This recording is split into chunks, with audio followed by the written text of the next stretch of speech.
বাবা তারকেশ্বর গিয়েছিল, অনেক প্রসাদ নিয়ে এসেছে। এই যে এটাতে সমস্ত প্রসাদগুলো আছে, এখন আমি তোমাদেরকে বার করে দেখাবো। আর বিশেষ করে একটা জিনিস দেখাবো, সেই জন্য হচ্ছে কি আজকে এই ভিডিওটা আমার করা। তো চলো তোমাদেরকে দেখায়। প্রথমে আছে হচ্ছে একটা ভাঁড়, আর এই যে আছে ডোর, তারকেশ্বরের ডোর, যেগুলো ওখানে পাওয়া যায়। আর এই ধরনের লুজ কিছু প্রসাদ ওখান থেকে নিয়ে এসেছে।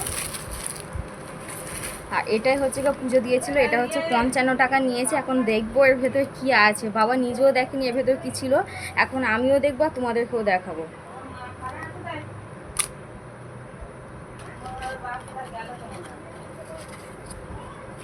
দেখো, এই আছে একটা বাতাসা, এই আছে একটা বাতাসা, আর এই আছে একটা বাতাসা। মোট 3টে বাতাসা আর এই 7-8টা নকুলদানা আছে। এইটার দাম নিয়েছে 55 টাকা।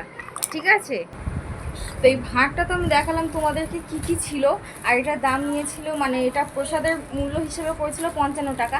আমাদের এখানে প্রসাদ পাওয়া যায় 12 টাকা শ। তবুও মানুষে মানে এমন ভাব করে যেন লাখ লাখ টাকা হচ্ছে কি দাম নিয়ে নিচ্ছি।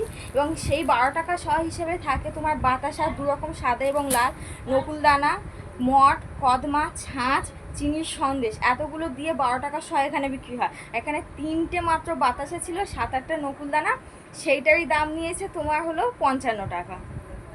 সবই ব্যবসা। কোনো মন্দির বা সেখানকার প্রসাদকে অপমান বা ছোট করার কোনো মন মানসিকতা নিয়ে কিন্তু আমি ভিডিওটা বানাইনি। আমি শুধু দেখালাম যে কিছু মানুষ আছে যারা চোখের সামনে যখন যে কোনো জিনিসকে মানে ওজন করে দেওয়া হয়, সেটা সঠিক ওজন আছে কিনা এবং সেটা সঠিক মূল্য নেওয়া হচ্ছে কিনা ওজনের তুলনায়, সেটা বিচার করে নেয়। কিন্তু যে জিনিসটা দেখা হয় না, যারা তারকেশ্বর গিয়েছে তারা তো খুব ভালো করেই জানে সেখানে হচ্ছে কি মূল্য, মানে তোমাকে বলা হবে যে তুমি কত টাকার পুজো দিতে চাও এবং সেই হিসাবে তোমাকে ওরা পুজো দিয়ে প্রসাদ এনে তোমাকে হাতে দিয়ে দেবে। এবং হাতে দেওয়ার পর তুমি দেখতে পাবে যে সেখানে কী কী রয়েছে আর কী কী নেই।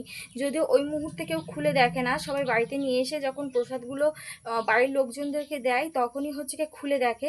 যেমনটা কিন্তু আমি তোমাদেরকে দেখালাম যে 55 টাকার ভাঁড় হিসাবে সেখানে কী কী প্রসাদ ছিল। 3টে বাতাসা ছিল আর কিছু নকুলদানা ছিল। তো কিছু মানুষ যখন আবার এই 12 টাকা সব প্রসাদ কিনবে তখন বলবে যে নকুলদানা বেশি দিচ্ছ, বাতাসা কম দিচ্ছ, মঠ দিচ্ছ না, ইত্যাদি ইত্যাদি অনেক কথাই বলে। সেই জন্য হচ্ছে কি ভিডিওটা করা, যে ওখানে 55 টাকাতে কী প্রসাদ দেওয়া হয়েছিল সেটা কিন্তু কেউই জানে না। আর এখানে 12 টাকা সহ হিসেবে যখন প্রসাদ মেপে দেওয়া হয় তখন হচ্ছে কি মানুষের কত মানে বক্তব্য থাকে, মন্তব্য থাকে।